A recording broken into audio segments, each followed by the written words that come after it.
So I think we can both agree that we're not exactly bowled over by Ahsoka so far. And that's not to say, that's not to say, for me personally, I'm not going to put words in your mouth. That's not to say I don't like it. I'm just not necessarily blown away by it just yet. Agreed. Yeah, I think we're on the same page there. Yeah. Okay. So, in terms of, and based upon your initial response, I don't know if there's going to be an actual answer to this. Are there any highlights for you so far? Things that have grabbed your attention, and just think, right, I want to see that carry on. Oh, definitely. Yeah. You know, my one-word review was nuanced, but not nuanced enough to cover the depth of my feelings about what I've seen so far. So there was some really good stuff in this for sure. But actually, before we get on to that, I think it's worth starting our conversation because I feel like you and I coming at this series from slightly different places. Because unless you've done a heavy bit of watching recently without my knowledge, you probably coming into this series without knowing who a lot of the characters necessarily were, who they were referring to. What sort of amateur do you think I am, Stefan? Oh, I know that's slanderous, but I mean, basically, I was in that. You're right, but I'm right to slander you. It's not... No, I know. No, and obviously, there's a few characters that I did know.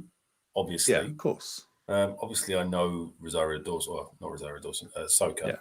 Yeah. And I know. Well, we spoke about a few in recent weeks. Sabine, I'm less familiar with. Morgan Elspeth, who we got introduced to in Mandalorian. In the Mandalorian, yeah, true. Who, I'll be honest, when she first cropped up in this, I was looking at her for ages going, I've seen her in something else before. Yeah.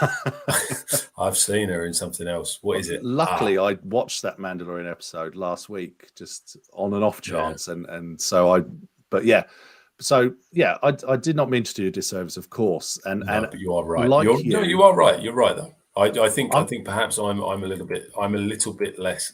My expectation, it's probably does me a favour a little bit. Yeah. My expectation of Ahsoka is maybe a little bit lower than, let's say, the hardcore. Yeah, of course. Who are, well, not even the hardcore. It's just the thing nowadays. It's the thing nowadays, isn't it? So I know loads of stuff about this, though this is how I think it should be.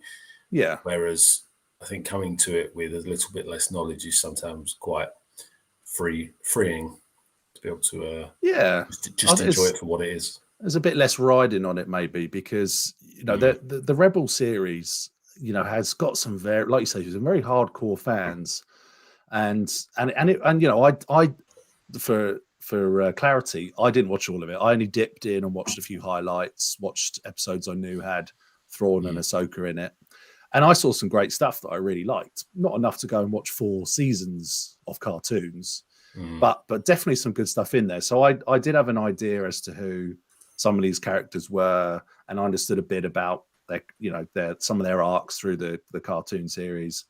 So Ezra, probably someone you're not that familiar with, because we haven't really talked about him on the show. No, it crops up a lot though, doesn't he? So you're probably wondering a bit about him, but really, essentially, those hardcore Rebels fans going into this would have been, there's a lot riding on this because they're seeing live action portrayals of characters that they're very, very fond of. So you and I didn't really have that, and even though I've seen some of the Rebels, I still didn't really have that. It wasn't a big deal for me how well they did, Sabine or the other guys. But I did have that slight back in, so I didn't have to wonder who they're talking about, what's all this kind of going on. Because a lot of people are saying this is basically Rebels season 5, because it sort of picks up the story from where the Rebels season 4 ended. But this is 10 years after that, so it's quite a jump. But I think they did a good job in, and maybe you'd be better to speak to this than I. They did a good job in giving you that background without introducing the characters. Yeah. So I think they did a good job of that. So back to your question around what did I like?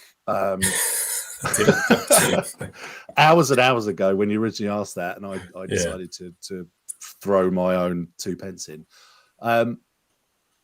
Stylistically, I really liked it. Right from the off, I loved the red Star Wars text. I was going to ask about that. I don't know. You're not sure about that? I don't know if it was the color of the text or the font or the fact that it's 2D, isn't it? So it's not floating into the distance. It wasn't too fast for you to read, at least. It's not crawling away from us. So, yeah, it was not. Well, actually, the first time around, it was a bit tough. Did you have to pause it a few times? I'm joking. That was nice, but I don't know, something about. I don't know. I felt like the. I mean, a crawl would have been a bit obvious and a bit. No, it would. It would. Cliched, but something about the font. I was just like, it just looks like Arial. It's like they've opened up Word and gone, all right, let's go. Oh, it's just the first in the alphabet. Fuck it. Yeah. Crack on. They said to the intern, can you go through every font in Word and find the best one? And he's gone alphabetic and he's like, oh, fuck it. Yeah, Arial looks good. That'll do. Why go further? Subjective. It's that or Times New Roman, let's face it. Yeah, exactly. That's all we got. Well, I quite liked it. I quite liked that. I didn't dislike it. It didn't put me off, but I quite like the. Is it like the boom, boom, boom, boom, boom? Yeah, it's like a tribal drum thing going on. That was pretty cool. But it gave some good exposition without doing it in a hackneyed way in the story. Which is more than I can say for a particular moment within the. I think it's. There's a particular. You look puzzled. Not so puzzled, much that. But perturbed. There was a particular conversation that bothered me between. When Sabine's laying in a hospital bed. Actually, we should probably say, if you're worried about spoilers, oh God, yeah. We should have said that at the top, shouldn't we? I mean, all the spoilers. I think we've mentioned that we're talking about Ahsoka's first 2 episodes. Anyway, yes. When Sabine's laying in a hospital bed and they're talking about like the map and the thing and the conversation with her and the droid, and it's just like, oh, so this would be this, and this would be this, and this would be this. And like as if the rest of the people in the room are completely stupid and can't follow it. It was a little, like painting by numbers. This is like. What did you think of the droid, by the way? Because I know we've had our words about droids before. Do you know who did the voice? David Tennant. Yeah. Yes. Yeah. I thought he was really good. Hyang. Which is another thing I want to get onto in a bit. It's about. It's clearly got a lot of sort of Japanesey influence. Yeah. When you look at the artwork, obviously Sabine's music that she kind of gets introduced to us. Yeah. Which was very... It's like a rock and roll thing, isn't it? Yeah, very like Japanese rock and roll. Yeah, J-rock. And then you got like David Tennant, the droid, whose name is what, Hyang? Yeah. Which I'm assuming is an Eastern Asian sounding name. Yeah. So and it's like, well, why have you picked a Scottish man to voice this person? Although I did think well, is that just English speaking Scots will be that, but then you go around the world and it might be obviously in Japan it's going to be a Japanese person. Yeah, of course. And in Spain it'll be a Spanish person. So maybe I'm just being a bit weird about that. But it did seem a bit odd. Like it felt like they kind of chosen this culture to hang the whole thing on. Yeah. And then not picked a single Japanese not picked a single Japanese actor or actress. Although I think Natasha Liu Bordizzo. She's Australian, but I think she's of Japanese descent. So yes. But either way, yeah. So that Natasha Liu Bordizzo. Yeah, Bordizzo. I see you're Italian. You can pronounce that. Bordizzo. There you go. Bordizzo. I do it in full Guido. I mean, that's So I thought that was a bit odd. But yeah, droids. Yeah. Because you wouldn't know the other droid as well. The shaky fucking droid. Yeah. I forgot his name now. But he's a big guy in the Rebels cartoon. He's a well-loved droid, the one that Hera had on her ship. Not by me. Oh, really? So, wow. God, we've kind of gone the other way on this one. I didn't like the whole shaking. And the banging on the canopy. Yeah. Sort it out. The messy box. Have you moved my stuff? Yeah. And it sounds like he's speaking. Chopper. That's his name. Chopper. Yeah. Anyway, yeah. I like Hera's character.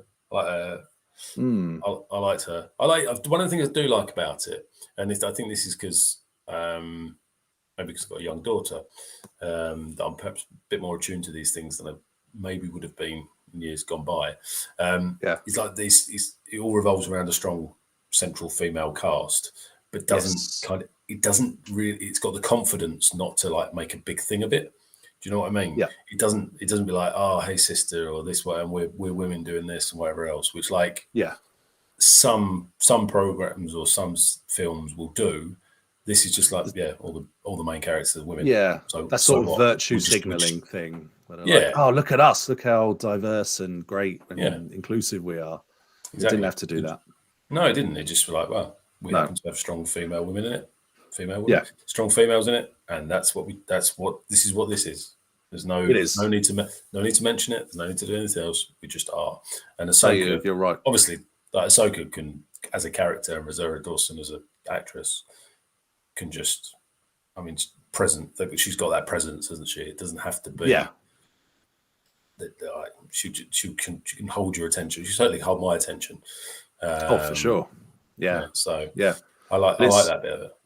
Yeah, you're absolutely right, and it's the first Star Wars thing we've had with a mostly female lead cast in it. Yeah, it's also the first Star Wars thing ever where the lead character is not human. So Ahsoka being a Togruta, as we know, as we found out, with a Twilight sidekick. Sidekick. That's unfair. Can't call her a sidekick. She's kick ass. Well, now we know Togrutas and Twi'leks do get on, because you were worried maybe there's a little bit beef, classist thing between them, maybe, or something like a caste system that might get in the way. But they get on well, so that's good.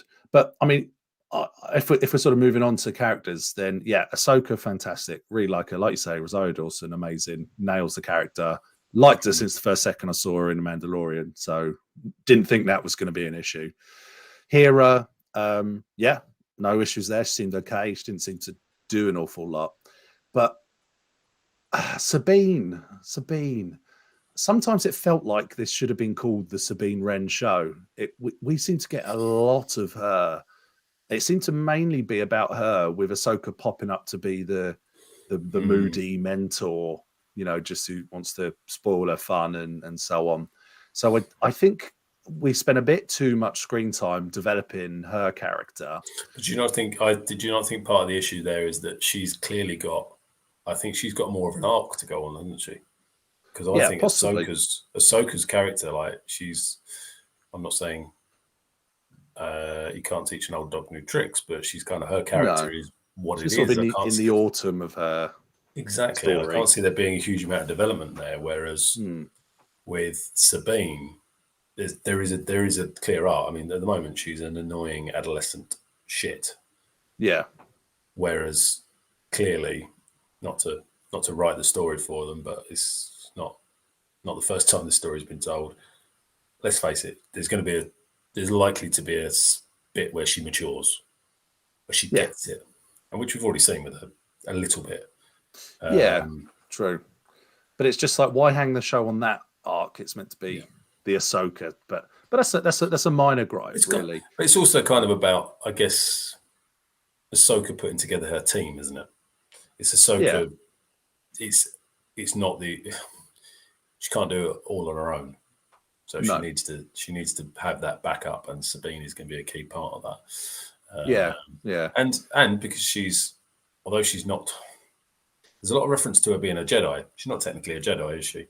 Oh, definitely not. No, and that's interesting. Yeah, but if she's going to be, she kind of needs a Padawan. Yes. Yeah. Oh, you mean Ahsoka isn't a Jedi? Yeah, not technically. Yeah. She's ex-Jedi. She's an ex-Jedi. Yeah. But the whole thing around Sabine, though, being the Padawan is an interesting one, because and I don't want to just constantly refer back to the source material, but it's in Rebels, it was never discussed that she was force sensitive in any way. There was no, that was never a thing, and I believe we never saw her being a Padawan in that either. So that's something that's sort of happening in between stage. We did see Sabine training with the Darksaber in Rebels, but she wasn't trained by Ahsoka. She was trained by Ezra and his master, Kanan or Kanan. I can't remember how you pronounce it. So she's had a bit of training from Jedis, but there was never a suggestion she had Force. I mean, she's a Mandalorian. She's got that's Mandalorian something skills. I want to chat about as well. Like, why can clearly she's not a Mandalorian. She's not. This is the way Mandalorian, is she? She's not. Yeah, hardcore. Constantly got a helmet off. She never wears it. Yeah, exactly. But she's a Mandalorian who's potentially training to be a Jedi, or has trained to be a Jedi, whereas Grogu couldn't do. Why can't Grogu do both? I don't get it. Yeah, exactly. And why wouldn't Ahsoka train Grogu then? She's, but questions to be answered. Yeah, questions to be answered. Yeah. Indeed. And yes, so it's interesting to see, like you say, where Sabine's story is going to go. Is she going to turn out to be Force sensitive? Because I think at some point the David Tennant robot, whose name I've forgotten again, says something to her like, that's it. He says something to her like, out of all the Padawans I've ever known, you've got the lowest aptitude for the Force, or something like that. Like he really kind of lays it on thick. Do you think he's like? I think he's reverse psychology there. Could be, yeah. Maybe he's actually a pep rally bot instead, or Oh, he's very clever. He mentions something like he's like 500 years old or something. Yeah. He's got all the archives of every lightsaber ever made stored in him. Yes, all of that. Alan Skull is the only one. Well, yeah. Should we move on to talk about the antagonists that we've seen? It's always fun to talk about. Well, they're not Sith, are they? But they're not the baddies. There is. It's one of the things that's interesting about that is like the bit at the start when old Captain Hale gets it incredible. He gets it very wrong. Yeah. I want to meet these so-called Jedi. Do you know, I thought of you during that bit where they do the code clearance thing. We've talked before about Return of the Jedi. Like, it's an old code, but it checks out. This is like, it's an old Jedi code. It's an old Jedi code. And I thought, please say, but it checks out. And I thought, Hutch is going to be all over this. I know it. They missed a trick. He feels strong about those codes and whether they're either right or they're wrong. Is it in date or is it out of date? I don't know. Exactly. Doesn't seem to matter. It's all fluid, isn't it? It's interesting though, because you think like, I don't know if this is maybe you might be able to use your rebel knowledge. But was impersonating Jedi's a common thing?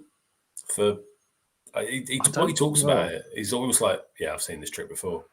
Yeah, he sort of, well, it's not something I've heard of. I mean, he sort of referred to them as Imperials or running from the Imperials or something like that. Imperials. Yeah. I mean, we did see the guy impersonating a Jedi in the Obi-Wan series, didn't we? With his parlor tricks. He was just a con man, wasn't he? Yeah. But no, it's not a theme we've seen before. So it was interesting. And it was a good sort of fake out, because we thought, is this going to be Ahsoka and a Padawan, or I wasn't totally sure who was going to turn up. Yeah, but we got Shin and Balon. Shin Hati, or Ivana Sacco, and may rest in peace, Ray Stevenson. I've got to say, it's like he was very good. He was very good, Ray Stevenson. He was very good.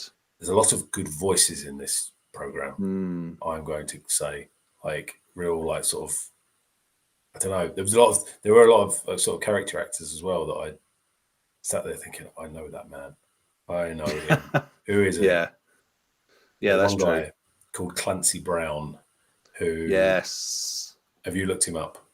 I know of him. Yeah, he was the sort of magistrate kind of guy on Lothal. I can't remember what his position is. But he does voices for. He did the voice of the character in the Rebels. That's it. Yes. Yeah. The voice. But he has had a very notable live action role as well. Oh. I mean, referring to this film as live action is ludicrous. In a film that has been mentioned several times on this podcast. Excellent. It's one that I hold in high regard. You like, but not quite so much. Shawshank Redemption. Yes. Do you know which character he plays in Shawshank? I can't picture him in that film. No, because he hasn't got a head of white hair. He's the guard. You know, the real badass, real horrible guard. The one who beats the shit. The lead guard who's like built like a brick shit house. God, yeah. Literally, I was like, I know that voice. How do I know that voice? Good spot. Good spot. Yeah, well, it wasn't good spot. IMDb helped me out with that. Good research. Good research. Yeah, so, but yeah, it was him. And there's a few others as well, like the guy who runs I've got a shipyard. It's kind of like, it is a shipyard, isn't it? It is a shipyard. Yeah, on Corellia. He's been in loads of different things. He's looked and sounded very familiar.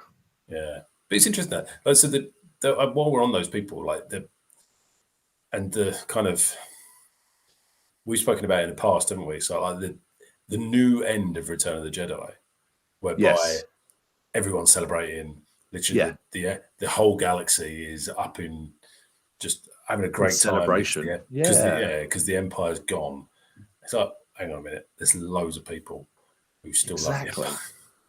Yeah, that shipyard is just run by sympathizers still, isn't it? Essentially, and I like that. That was a good little nuanced sort of bit to it. They're like, we're just workers. They didn't change the entire workforce when the Empire fell. We're all the same people, we just get paid. It's, and it makes sense, doesn't it? You're not going to sack off every skilled worker on the off chance, is it? It's just, no, quite. Everything would grind to a halt. So I liked that. That was a good little absolutely. I did peek like inside the machinations of it all. Absolutely. And when they take that hyperdrive away and then they deliver it to Morgan and Elspeth's ship. That's cool. Inside that ship. Oh, I like that. That didn't sit there. Although inside her ship, it didn't feel very Star Warsy. Do you know what I mean? Yes. It felt a bit more. I don't know. Like it felt more Avengery. Yeah, I was sort of thinking. I don't know. Baddie ships in Star Trek almost. Yeah, maybe. Maybe a bit Klingon-y, a bit Vulcan-y, something like that. But there was a couple of other bits as well, though. That it's interesting you mentioned Star Trek. So I drew. So the bit where we get introduced to Sabine. Yeah. When they're doing that, I was like, this feels a lot like when we get introduced to Kirk in the first. That's right. In the reboot. The first reboot, yeah. Yeah, it is very similar. And I think that was to the detriment of this, because that felt a little cliched. Like, she sacked off the celebration. She's speeding along on a motorbike. She's got rock and roll playing. And they all pretty much. The good cop having to do that. Yeah. And then the one who parks up, she's like, she's going to stop, right? Surely she's going to stop. You fucking know she's not going to stop. Yeah, no, she's going to pull a sick handbrake turn and slide underneath your ship and fuck off. Yeah, I wasn't crazy about that. And it always makes me think of the Edward Furlong bit in Terminator 2, like when he's on the motorbike, like Guns N' Roses playing and bombing along. They're all less good versions of that every time we see the rebel character on their speeder bike with rock and roll playing. So less keen on that. But we'll talk a bit more about Morgan, as you mentioned her. And I think it was deliberately not Star Warsy, because she looks like she's going to be a very interesting character, because they're sort of suggesting that she's a witch sort of a character, really. Yeah. And you look. Can I stop you there? Oh, you can, yeah. Just because I've fed up listening to you, to be fair. Okay, all right, I'll shut up. Shall I go? I'm just aware we've been talking for a while. Let's take a quick break, and then we'll come back and we'll pick up on Morgan Elspeth, because I like where you're going and I've got some stuff to add. All righty.